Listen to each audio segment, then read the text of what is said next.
So you want to buy $1 million home. If you guys watched my last video, we actually broke down how much you need to be making monthly in order to afford a monthly payment on a $1 million house. Now, many people or most people do not have this salary to afford a $1 million home. There are still ways that you can get into a $1 million house. Now, I'm not talking about any fancy get rich quick methods. Honestly, I find a lot of those can be highly driven by emotion. So instead, we're gonna talk about the two pathways that most people use to get into their $1 million homes. I'm Courtney Strzelczyk, your local Phoenix realtor. If you guys have any questions, feel free to call, text, email, whatever is easiest for you. So how do people get into these $1 million homes? Okay, so I'm just naturally a curious person. And after talking to several people that have gotten into their dream home, I realized these strategies are quite simple and, to be frank, not overly exciting, but they work. The people that I have talked to that have used these strategies, they did not have some huge family inheritance. They didn't hit the jackpot. They didn't have a business that exploded. They were just your average American who stayed disciplined with their finances and were consistent. So both of the pathways I'm going to talk about today, people started with a low down payment on a home. A lot of them started around that 5% as a down payment. They also bought a smaller starter home in a good location. Not the best location, not the most expensive location, but a good location, a place they knew where a home would appreciate over the long run. So pathway number one, I'm going to call the rental strategy. So basically what they did is they bought the small starter home, good location, low down payment.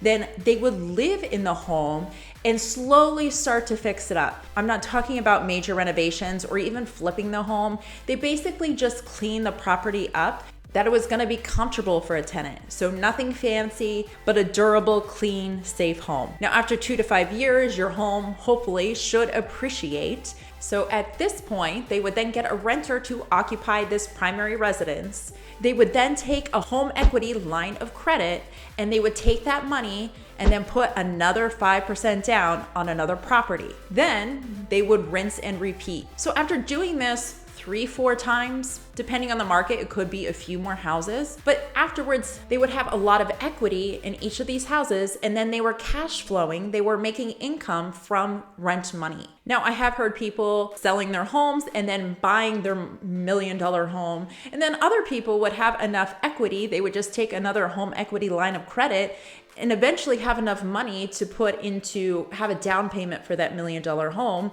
or they were making enough rental income that they could also put that money towards their primary residence, their new $1 million home. All right, pathway number two. This pathway starts the same way as pathway number one. You buy that simple starter home in a decent location with a low down payment. So similar to strategy one, while you're living in the home, you are going to fix it up. Now, the goal is to eventually sell the home, so you might want to put in slightly nicer finishes than if you are turning it into a rental. So basically what we're doing in strategy number two is flipping the home. So you're cleaning it up, make it look nicer. You're forcing the property to increase in value. So you fix up the house, then you sell the home for profit.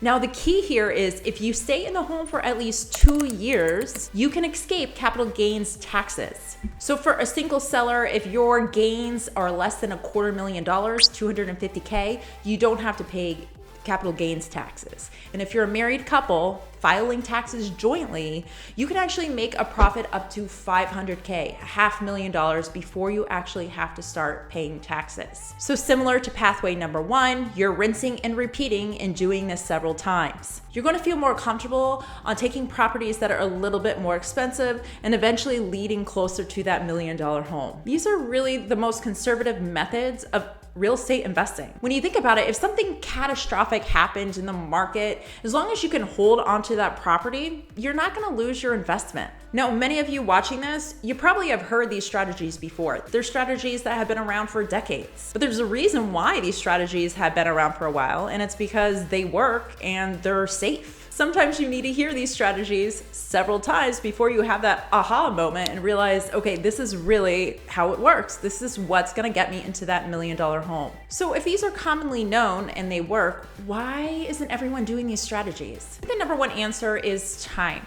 And a lot of people, they want that $1 million home right away. And when they hear it might take them a decade, maybe even a little bit longer, they kind of just turn it off and discount it. But if you don't start a plan today, when is it going to happen?